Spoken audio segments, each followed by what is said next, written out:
Okay. Word. I will go into the audience. Ayan. Pakilog na muna nito.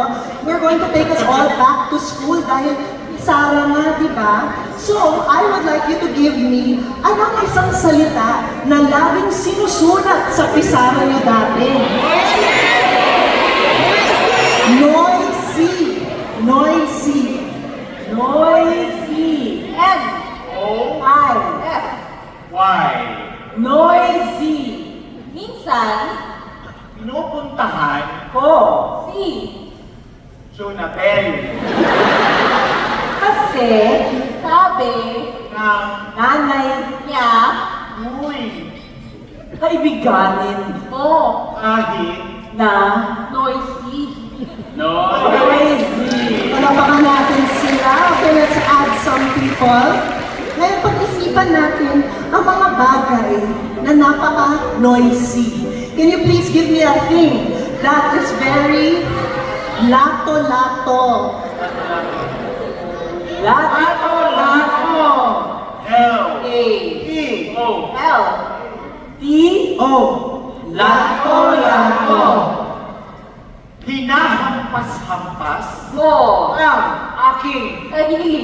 kapag Ako ay Naglalaro. ng Lato-lato. lato-lato.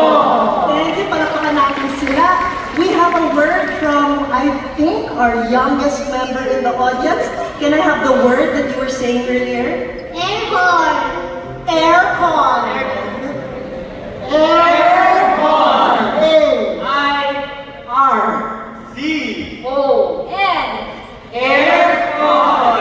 Pag Ako ay malungkot Ako ay nagbubukas ng mga pintana at mga ventilador. ngunit Kapag talagang mainit, ako ay nagbubukas. ng mga aircon. Aircon. Okay, one last. Kapag nakabukas na ang aircon nyo, summer, ano ang madalas niyong ginagawa sa kwarto? Natutulog. Natutulog. Natutulog. N. A. U. E. U. L. O. G. Natutulog. Sa tuwing nakikita, Ta. Iniisip O. na merong Mga anghel na nanonood sa aking ngunit ako ay mahilig matulog. kaya naman Ako ay natutulog. Palakpakan natin ang SPIT NSD 19.